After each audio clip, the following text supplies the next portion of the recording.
Chapter 17. The next morning, Draco was beside her. She slid closer to him before her eyes flew open. Already awake, Draco was propped up on his elbow as he watched her sit straight up. "How are you feeling?" She blinked. Hermione looked around the room and found herself in clothes she didn't remember wearing. "I don't know." She swallowed and took in his face once more. "What are you doing here? We didn't sleep together last night, did we?" He laughed, but she couldn't find the humor in it. "No, we didn't. Actually, we talked last night on the porch." "I don't remember." Bunching the sheets in her hands, Hermione tried to focus, but nothing came to her. "I would have told you to go away. I'm furious with you." "Yeah, you did tell me to leave, but once you realized I was drunk and hadn't eaten anything, you sat down to talk to me. But you fainted in my arms, Hermione. You scared the hell out of me like nothing I've ever felt before. I was terrified." From the sound of it, they'd had a conversation, and she could assume it had been a lengthy one, but she had no memory of it. None at all. "Did we talk about Astoria?" "We did." "Did I forgive you?" Draco was still fully clothed, and he reeked of alcohol. It seemed he'd slept on top of the blankets, if he'd stayed in the bed at all. "I don't know. Even if you had, I wouldn't expect for you to still forgive me. But yes, we talked about it, and you allowed me to explain what happened. I groveled pretty dramatically while crying into your chest." Her eyes widened. "I need to call my doctor to arrange an appointment, and I need to go to work." "Hermione, no." "I'm going to work, and you're not going to stop me," she barked. "I think I'd like to hear what you told me last night, but maybe not while we're in bed." He smirked. "I'd like that." The bell over the shop door sounded, and Hermione hastily made her way to the front while sliding her pen into her hair. "Hello, how can I help you today?" At first glance, Hermione would have described the woman as having pinched features, but a second later, she watched her demeanor soften. "Miss Granger?" she asked, holding out her hand. Not one to appear impolite, Hermione shook it. "Yes, but you can call me Hermione if you prefer. How can I help you, Miss—" "I came to meet you." The woman adjusted her cloak as she smiled. The curve of her painted lips didn't quite fit her face. "Pardon me, I should introduce myself. I'm Narcissa Malfoy." "Narcissa," Hermione echoed. "It's lovely to meet you. I'm sorry I'm absolutely filthy. There's so much dust in the back." The door chimed again, but this time it was Draco coming to meet her for lunch. He froze in place, his eyes hardening as he took in the scene before him, and his fingers curled around the edge of the door. "Mother? What a surprise." Hermione wiped her clammy hands on her jeans. We were just about to go to lunch if you'd like to join us, Narcissa. There's a nice restaurant not far from here if they'll let us in." Draco didn't smirk or chuckle at her subtle mention of Adam. "I'd enjoy that very much, Hermione. Would you mind if I spoke with my son first?" She shook her head. I'll be in the back." After escaping around the corner to tuck herself out of sight, a weight settled on her chest. Hermione had met Narcissa Malfoy before. She wasn't sure how or why, but she fought to keep that realization close to her chest, even though it didn't seem to make any sense at all. Dodging his mother had been no easy task. Draco had been shocked to see her, his stomach dropping all the way to his feet, but he'd quickly collected himself. When Hermione ducked around the corner, his mother had followed him outside the shop and down the street a little ways, where no one could overhear them. The conversation had been short, but at least it had derailed any plan of going to bloody lunch. Gently steering his mother by the arm, Draco endeavored not to grimace. He failed. "Draco," she patted his hand, "there's no need to be alarmed." "No?" Draco shook his head, the singular word coming out choked. "No worry? Do you even hear yourself, Mother? What are you doing here? I thought I'd quite like to meet my grandson, since you've never given me the chance." Fucking bollocks. He surveyed the area around them to calm his already frayed nerves. Granger was nowhere in sight.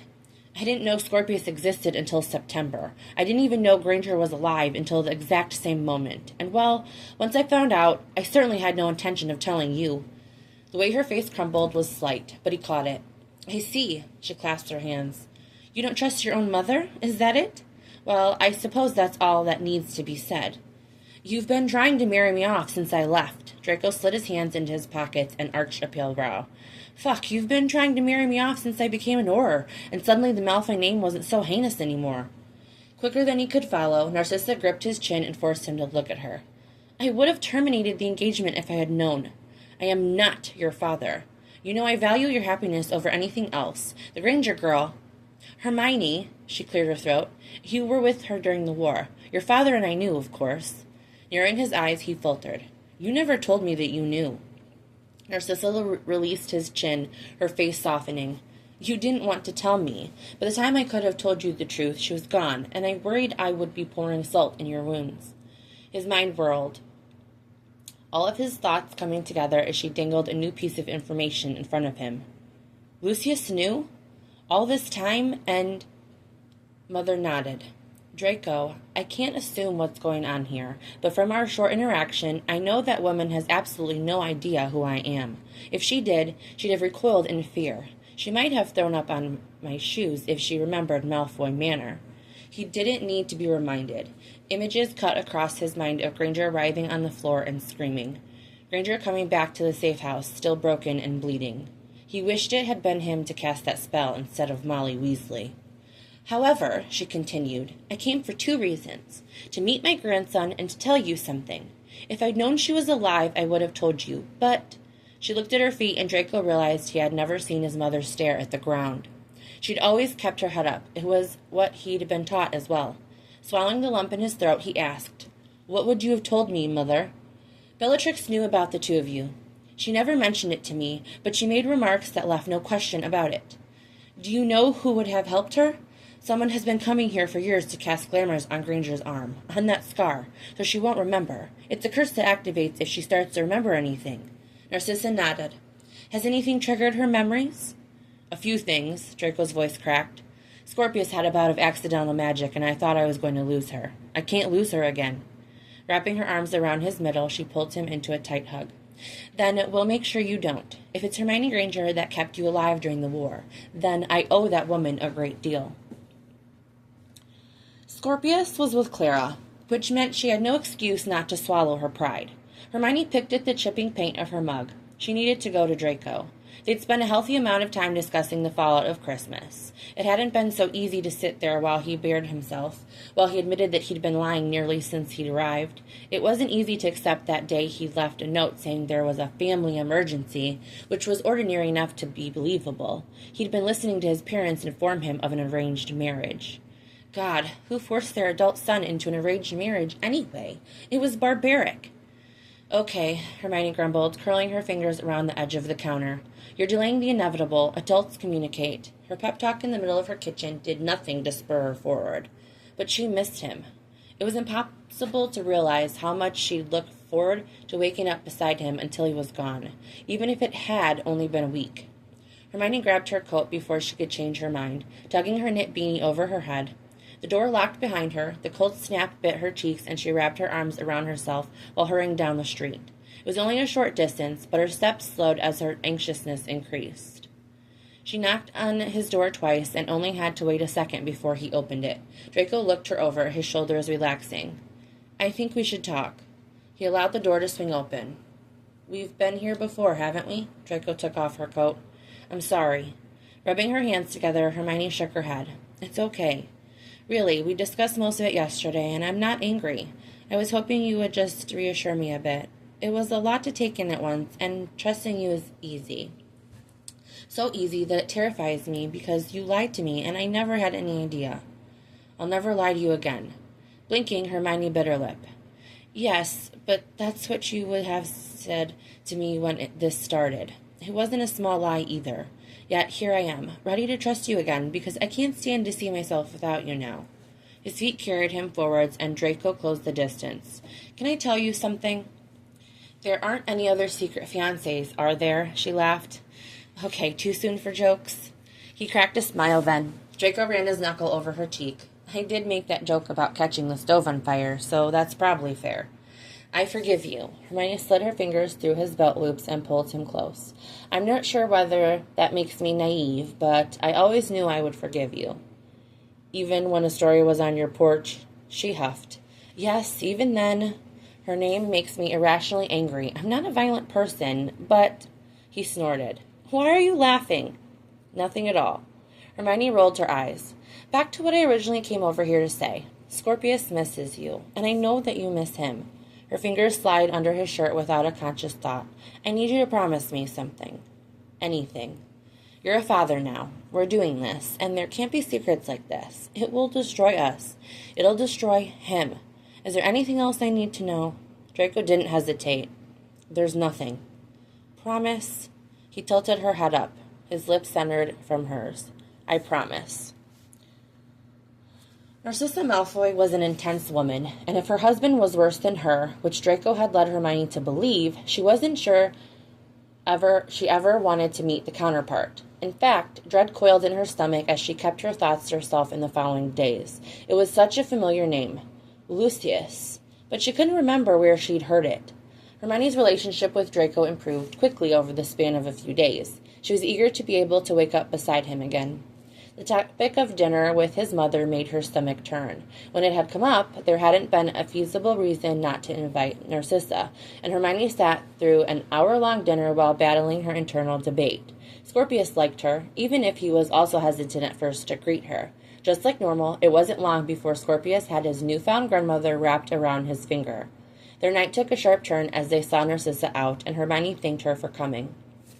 Clara made her way up the walkway, a dish in her hand, and she froze as she took in the woman on the porch. Sissy, how lovely to see you.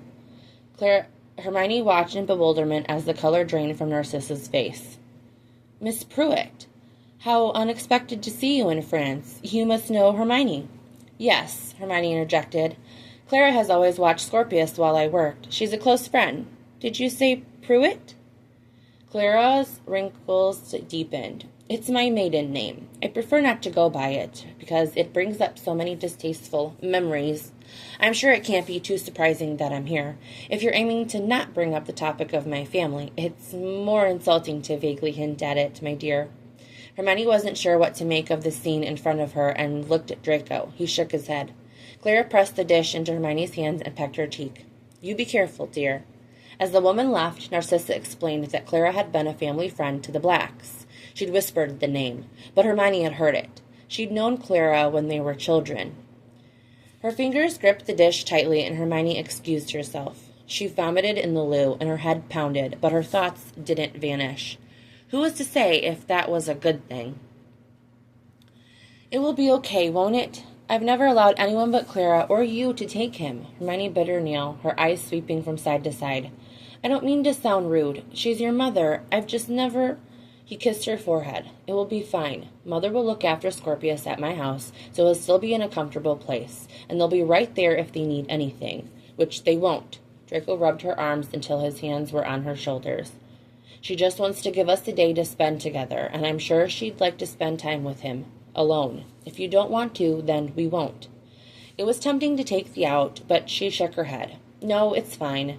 Scorpius is already curious about her. He'll have a good time. Draco squeezed her shoulder. Perfect. I'm going to get them settled, all right? Watching him go, she knew she ought to tell him. Hermione had been on the verge for days, but pushed the thought away while she gathered movies to watch. Draco had agreed, during a post-coital haze the night before, to watch all the movies she wanted. Strangely enough, when she told him she was only teasing and he could pick films to watch as well, Draco murmured that he didn't know any movies. You've never seen a film? That's not possible. He distracted her by sliding his hand between her thighs. The door creaked open, signaling his return, and she met him at the sofa with a bowl full of popcorn. You're sure you don't have anything you'd like to watch?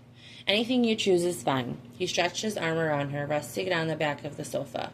Hermione tucked her legs under her, popping food into her mouth as she leaned into him. Will you press play? His brows knitted together. Pardon? Can you press play? I don't want to get up to start the movie. Hermione spoke around a mouthful of popcorn, giggling. Please? Maybe he hadn't been lying when he said he'd never watched a film, given the way he fumbled with the telly. She watched with muffled amusement. No, it's the other button. The other button. He pressed eject. Fuck. The decorative pillow she held against her mouth did nothing to hide her roaring laughter. I can't wait to tell Scorpius about this. Draco glared at her from where he crouched on the floor. Planning to make fun of me, are you? Of course I am. She felt the teasing curve of her lips. Maybe films aren't the best way to spend the day. Still yanking on cords that weren't going to solve his problems, Draco asked. What would you suggest, then? She crossed her legs and hugged the pillow. Tell me about your mom. Don't give me that look. She's going to be in our lives now, isn't she? I should know more about her, and maybe more about your father as well. He's going to be trouble, Hermione. I'm able to recall just where that memory had come from. Hermione plastered a smile on her face to ignore the familiar ache that bloomed. I don't think talking about my father is such a good idea. Draco scratched the back of his neck, and his tone left no room for argument. She wasn't the sort of woman who was going to take that as a response. No, I think we should talk about Lucius and why he's going to be trouble. As annoying as it was to experience yet another lapse in memory, she knew he'd told her that, even if she didn't know when. His head snapped up. What did you just say? You told me he was going to cause trouble. I'm not sure what that entails, but it sounds... Hermione, I told you that the night you fainted. Draco gritted his teeth. He's just a fucking asshole. I don't know what else to tell you, honestly, but I don't trust him. I don't want him around you. I definitely don't want him anywhere near our son. Air rushed from her lungs before she drew in a long breath. I don't understand. The words formed slowly in her tongue. Did he hurt you? Draco opened his mouth and closed it. It was a long time ago. Fabric snagged on her nail. What did he do? Her blood was boiling. I can't talk about it. I'm not saying I won't, but please not right now. Draco's eyes pleaded with her, and she wanted to let it go. It felt like a sting that had been pulled tight suddenly snapped. It felt like a string that had been pulled tight suddenly snapped. She didn't mean to question him over such a sensitive subject, and Hermione knew how terrible it was to do so, but the words were out of there before she could stop them. Who is Lucius Malfoy? Would he hurt me? Scorpius? Previously hot, her blood turned to ice in her veins as she watched him nod. I don't know, but it's not a risk I'm willing to take. Arranging a marriage is not where our family dysfunction began. It's not even where it ended, and it's certainly not the worst thing to ever happen to me. Hermione wasn't a violent person. She'd never been violent, but she swore she'd rip the man apart if he ever stood in front of her. The scar on your chest? You promised me once to tell me about it. You told me it was Harry. That it was an accident. Was it your father? No, fuck. He dragged his hands down his face. Will you trust me? I do trust you. Do you trust me? Are you really asking me that? Everything I've ever done? What do you mean, everything you've ever done? You sound like you've known me for years, Draco, and I don't... Hermione cut herself off, her lips parting as she slumped backward. You know me? Draco stared at her, unmoving. Does your head hurt? Hermione swallowed and found her mouth was already dry. You've always known me. I've always loved you, too. Tears formed in her eyes. You're Scorpius' father, aren't you? Granger, she wiped her face. Why do you call me that? He chuckled. It sounded fucking miserable. We always called each other by our surnames. We never got along in school. We always bickered. We fucking fought like mad when it got going. Potter thought we'd tear the house down sometimes. But fuck, there's nothing I'd ever love more than making up with you. She stood, her legs shaking as she walked towards him. His hands found her hips as she crouched in front of him, and Hermione got the overwhelming sense that they had been there before. Did you leave me? Never. Hot tears rolled down her cheeks, and she flinched when he wiped them away, his thumb sliding in an arc across her skin. Why didn't you find me sooner, then? Draco leaned his forehead to hers and cradled her face. I thought you were dead. His breath hitched. I didn't know you were pregnant, but I have never stopped searching for you. Everyone told me you were gone, but I never gave up on you. It's a lot to take in. I know. He slid his fingers through the space between hers. Hermione, even if you forget, I'll still be here. I want you to know that. I'm always going to be here. Hermione whimpered and tightened her grip on his hand. Always sounds like rotten work. Not to me. Draco kissed her temple. Not if it's you.